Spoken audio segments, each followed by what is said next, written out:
ব্রাহ্মণবাড়িয়ার সরাইলে দুই গ্রামের বাসিন্দাদের সংঘর্ষে একজন নিহত হওয়ার ঘটনাকে কেন্দ্র করে ৩০ জুন সকাল থেকে তৃতীয় দিনের মতো সংঘর্ষ চলছে।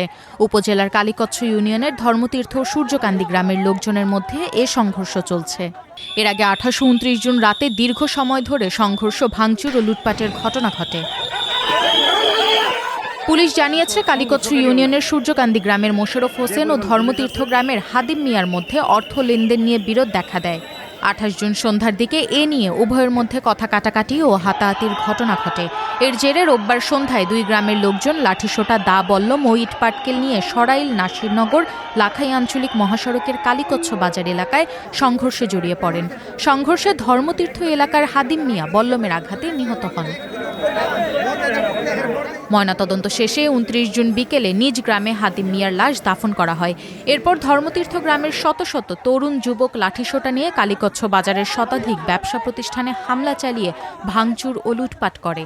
লুটপাট থেকে বাদ পড়েনি অন্য এলাকার বাসিন্দাদের দোকানপাটও। এতে বাজারের ৫ শতাধিক ব্যবসা প্রতিষ্ঠানের লোকজন অসহায় হয়ে পড়েন। পুলিশ ফাঁকা গুলি ও কাঁদানে গ্যাস ছুড়ে রাত ৮:৩০টার দিকে সংঘর্ষ নিয়ন্ত্রণে আনলেও গভীর রাতে একাধিক দোকানে লুটপাট করে একদল মানুষ।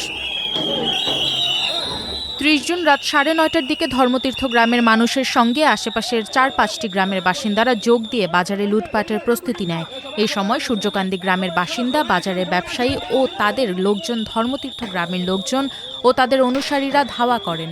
মুহূর্তের মধ্যে কালীকচ্ছ বাজার এলাকা রণক্ষেত্রে পরিণত হয়। সংঘর্ষের কারণে আঞ্চলিক মহাসড়কে যান চলাচল বন্ধের পাশাপাশি কালীকচ্ছ বাজারে অবস্থিত সরকারি, বেসরকারি ব্যাংক ও বিমার কার্যক্রম বন্ধ রয়েছে। সরাইল থানার পুলিশ ঘটনাস্থলে থাকলেও কার্যত কোনো ভূমিকা রাখতে পারছে না। এদিকে ব্রাহ্মণবাড়িয়ার অতিরিক্ত পুলিশ সুপার ওবায়দুর রহমান জানিয়েছে, বিবদমান দুই পক্ষের মধ্যে সংঘর্ষ থামাতে জেলা সদর থেকে অতিরিক্ত পুলিশ ও এবিপিএন সদস্যদের ঘটনাস্থলে মোতায়েন করা হয়েছে।